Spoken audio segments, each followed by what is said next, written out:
after the Blue Jays go down to Tropicana Field and get swept away by the Tampa Bay Rays, yeah, I don't think we expected them to come home today, or I guess for the weekend, and sweep away the Washington Nationals.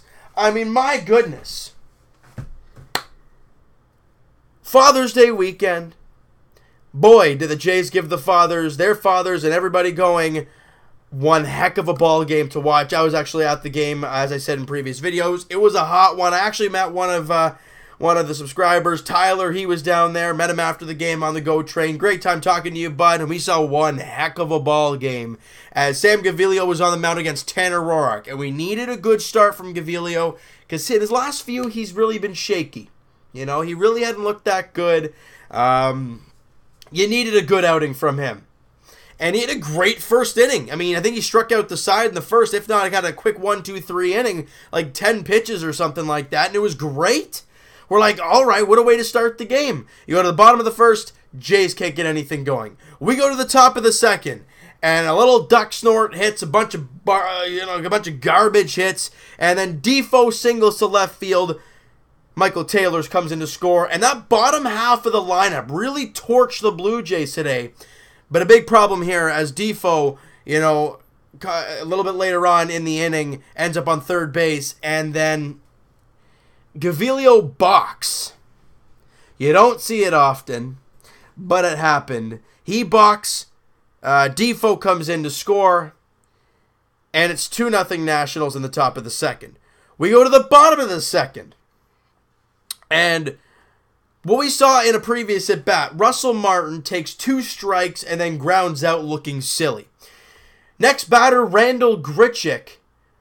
And he jumps on the first pitch from Tanner Roark and blasts it into the seats. And it's a 2-1 ball game. Tanner Roark. There you go. Roark. No, it's Roark. Very interesting name. And you think, all right, we cut the lead in half. It's a 2-1 ball game. Next half inning, though, as this has been a problem all season, Daniel Murphy singles to center field. Rendon comes in to score. And they restore their 2-run lead. It's a 3-1 ball game. But then we go to the bottom of the third. And the Blue Jays, they kind of find a little bit of a rally cooking here in the bottom of the third inning with a 2-out rally cooking. Granderson and Hernandez fly out. And, Granderson flies out and Hernandez grounds out. And there's 2 out and nobody on. Then Solarte hits a single to center field. All right, well, a 2-out single, whatever. Then Morales hits a little dribbler single up the middle. He ends up beating it. Well, there was no play at first base. Runners at first and second, 2 out. And then Kevin Pillar doubles down the left field line. Solarte comes in to score. Morales boogies and gets to third base. Second and third now. 2 out. And you've got a run. Got your one run back. It's a 3-2 ball game.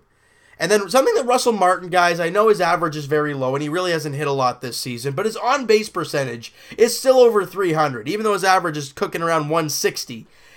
He's been getting on base, and he walks on a full count to load the bases for Randall Grichuk, and on a full count pitch, they walk him, Morales comes in to score, and the Jays tie the game at 3.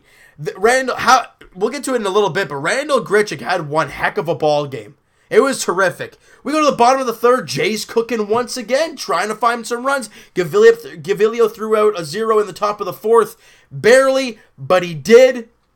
And then we go to the bottom of the fourth inning with Granderson on. Morales hits a ball to short. Diving play by Trey Turner on to first. Morales hits an infield single, beats the throw. Granderson comes in to score. Blue Jays take the 4-3 lead. They come back after down 3-1 to make it a 4-3 game. And then, top of the fourth, I think it was how many innings did Gaviglio go? I know it was at the ball game, but it was one heck of a game. Then in the fifth inning, after you just take the 4-3 lead, who's coming out of the... Oh, God, why? Joe Biagini coming out of the bullpen. But he has a clean 5th inning, and we're like, all right, I mean, I guess we'll take it for what it is. Bottom of the 5th, Grichuk up again, and on a 1-1 pitch, he destroys a ball, basically the same spot as his first home run. So far, through 5 innings, Grichuk has 2 home runs and an RBI walk. All right, sounds good to me, and the Blue Jays build their lead up to 5-3. Okay, they're starting to roll here. And then we go to the bottom of the 5th, and Joe Biagini shows his true color, or excuse me, top of the 6th, right? Yes, that's what happened there. And I think it was, top of the 7th. I'm just going to make sure here, guys, because it was a crazy affair. Yeah, top 6. And then Biagini really shows us what he's made of. As, Soto flies out, and we're like, Biagini's actually not doing too bad here. Taylor hits an infield single to third base, a little dribbler down up to Solarte, but he can't make the play. Then Goodwin doubles, scoring Taylor from second base as he stole a base. That was a reoccurring theme in the game, and that's what the Nationals do. They run their tails off. They're crazy, And then after that, Defoe singles. Goodwin. I don't know why I keep saying Godwin. Goodwin goes to third base. Now they got runners in the corners, and it's a 1-run ball game with 1 away. They bring on Seng-Won-Oh, and we're at the bottom of the lineup, and they bring in Adam Eaton to face O, and Eaton doubles down the left field line. But a great job by Teoscar Hernandez to get the ball in quick and get the guy out at third base to get Defoe trying to stretch it to third on the play. They had to review it. They couldn't overturn it. Therefore, he was out. A big play in this game. However, it's a tie game. And we have seen this story before as the Jays give up another lead. We go to the bottom of the 7th. Randall Grichuk again. He singles to center field. Kevin Pillar comes in to score because he singled and then stole second. Great job by Grichuk, and the Blue Jays got the lead back again. And then in the top of the 8th, with Clippard on, loses the strike zone, and then Goodwin singles to left field. Soto comes in to score, and we're tied again. We go to the bottom of the 8th inning. Teoscar Hernandez up on a 2-2 pitch. He crushes a ball from former Kansas City Royals. The Jays remember him from the ALCS back in 2015. Teoscar Hernandez takes him deep to left field, his 12th home run, and the Blue Jays have the lead once again. Next up, Solarte on a 1-0 pitch hits a line drive shot down the right field, or I guess out to right field, and it clears the wall. Back-to-back jacks for the Jays. They got a 2-run lead. Tepera comes out in the 9th and cleans up the mess, and the Blue Jays win. And they sweep the Nats. What a game. Not a pitching duel for any means. Both teams go slugging. 15 hits for the Jays, 13 for the Washington Nationals, and the Jays come away with the win.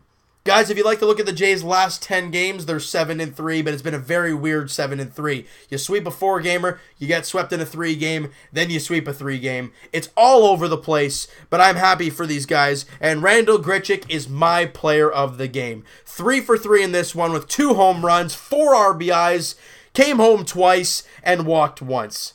Have a day, Randall Grichuk. Nobody's chirping him now because he's playing well. Since he's come off the DL, guys, he's raised his average almost 100 points, if not 100 points already. He's been great. Or a full point if you want to call it that. Devin Travis stays red hot. The top of the lineup did their thing. Hernandez was 3 for 4. Solarte 2 for 5. Morales was 2 for 5, so he stays hot. But the bullpen had their kind of weird day. Axford is the only one that had the clean inning, except for also with Ryan Tepera as well. But overall, it was not a pitching duel at all. And the Blue Jays, they have an off day tomorrow before they take on the Atlanta Braves for, I think it's a 2-game set. Yeah, it's a 2-game series at Rogers Center. Soroka, okay, Mike Soroka having a very good, in a short sample size, having a good season for the Atlanta Braves against Jaime Garcia in Game 1. In Game 2, Aaron Sanchez, I thought it was Aaron Sanchez.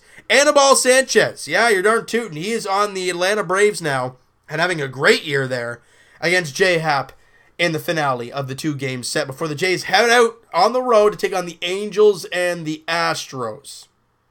That's not going to be a fun time. But hey, you never know. You never know. So you know what, guys? That is going to do it for this one. If you guys enjoyed this video, and if you guys enjoyed today's game, hit the like button. Also, guys, I know it's not Father's Day anymore, but I want to say Happy Father's Day to all the fathers out there. You know, just a big part of our lives, including my father, who I took to the game today. And just a great day overall for Blue Jay fans. Great weekend for Blue Jay fans, all right? So hit the like button if you guys enjoyed this one. Hit the subscribe button if you guys have not already. Comment down below what you guys think of this game. Who's your player of the game? Would you give it to Hernandez, who broke up the tie game there in the bottom of the 8th? Would you give it to Grichuk for the game that he had? Any other guys you want to throw in there, go right ahead. And I will talk to you guys Tuesday podcast edition. Link is in the description for the podcast channel and for the podcast itself on iTunes, guys. Also, Twitter is down below. Follow up, send me a DM, do all that great stuff. And I'll talk to you guys, I guess it'll be on Tuesday, unless the Leafs or Raptors do anything on Monday, but I doubt it. We'll talk to you guys Tuesday, Blue Jays edition, as they take on the Atlanta Braves at the Rogers Center. The Jays have now won 7 straight games at Rogers Center. It's pretty nice. But they welcome in the Atlanta Braves for a mini 2-game set. Mike Soroka, Jaime Garcia, 7:07 first pitch on Tuesday night. We'll talk to you guys then.